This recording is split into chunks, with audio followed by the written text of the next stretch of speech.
What's going on? Today we've got yet another whiteboard lesson for everyone out there. I want to talk to you about how to take advantage of job fairs, or as the title says, how to navigate at a job fair. Okay, job fairs are still around, believe it or not as common as they used to be, but they're out there. The best way to find those job fairs is just Google. Okay, you can just type in job fairs in whatever your city is. Okay, IT job fairs in Pittsburgh or whatever, and it'll come up with several options for you. And I think there's actually sites out there that you can plug in. In other words, they keep track of all the different job fairs around the states.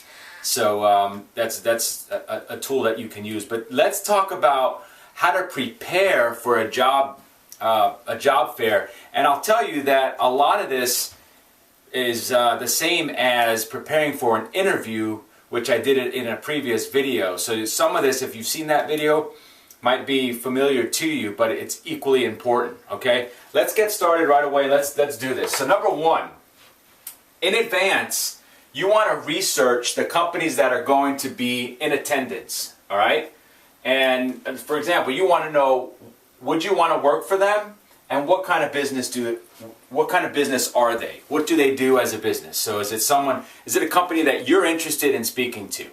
So you want to know that right up front. And if it's a company that you're interested in, make sure you do a little bit of due diligence up front so that you know who they are as a company, so that when you go talk to them, you understand exactly who they are. In other words, you can throw out information to them about their company and kind of impress them a little bit. Say, hey, this guy, he did some work, did some due diligence on this. So good thing to do there.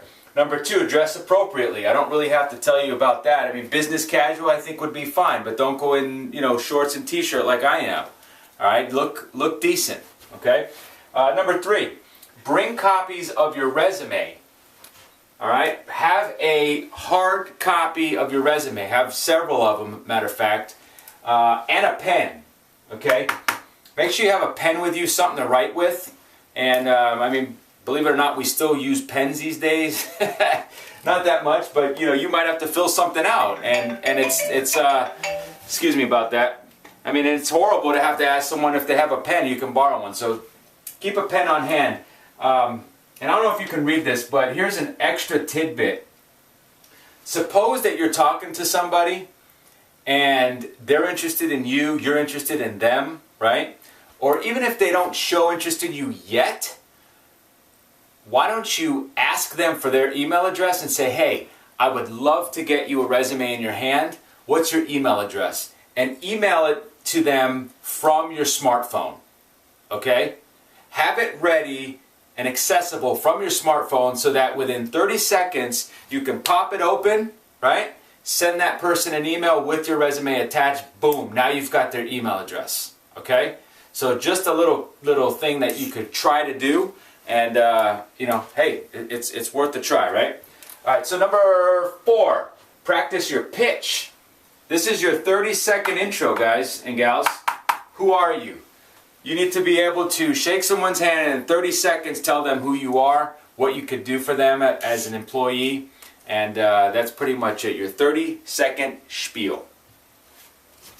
5, bring a positive and enthusiastic attitude. You need to be positive. I mean, you need to be enthusiastic. You need to show some interest, right? You want to be able to let these folks know that, hey, this is a person that I want to hang out with. What's your attitude like?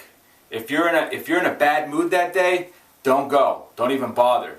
You better be on your best behavior because you just don't know. Okay? And I'll get into that right in a few more minutes. Have questions ready. Okay? Just like preparing for an interview, you need to have some questions. Don't be afraid to ask questions. There's nothing wrong with questioning them and asking them some stuff about their company and the jobs and all that kind of stuff. So don't be afraid. Number 7, you've got to have an open mind. Okay? And I've got opportunities here. So here's what I mean about having an open mind. If you're talking to a prospective employer, somebody there at the booth, whoever it is, right?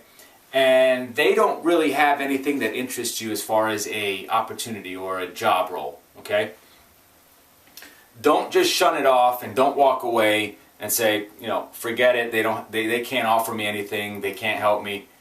You need to have an open mind in that you never know when that company might help you, okay? So this is where number 9 comes in, okay? And we'll come back to 8. This is where, this would be number 1 actually for this whole thing. But network. You need to start building your Rolodex. You need to start building your network of people around you and all over the place in this space. And actually, it doesn't even matter. You never know who could set you up with an opportunity. So having an open mind, you never know what could happen. So collect email addresses, collect business cards, get people's information, and start building a contact list. All right, it's vitally important these days. It really is about who you know. It's very advantageous. Back to number 8, be aware of who you're talking to. In parentheses, I've got it could be the owner or CEO. When you're having a conversation with somebody at the booth there, you've got to be really careful and cognizant about how you're presenting yourself, because you don't know who's there. All right, it could be the owner. Could be the CEO of the company. It could be the HRO. the HR manager, right? It might not just be some, you know, IT employee.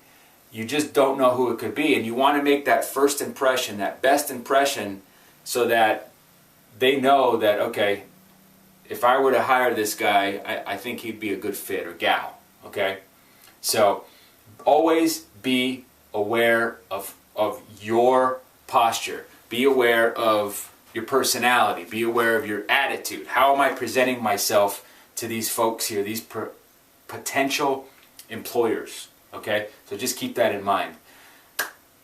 That wraps it up. Hopefully that helped you out. If you have any other questions on the topic, you know what to do. Hit me below in the comments, or if you want to send me a private message over YouTube, you could do that. The send message button is hidden under the About tab on my homepage, so you could definitely hit me up there and I'll answer you as well. Thanks for watching. If this is your first time here, I appreciate you. Make sure you subscribe for new stuff that comes out here continually on a weekly basis. If you haven't yet, click the link below. Grab a copy of my resource guide, and that'll keep you up to date as well as what's going on via email. I appreciate every single one of you. We'll talk to you on the next video. Take care.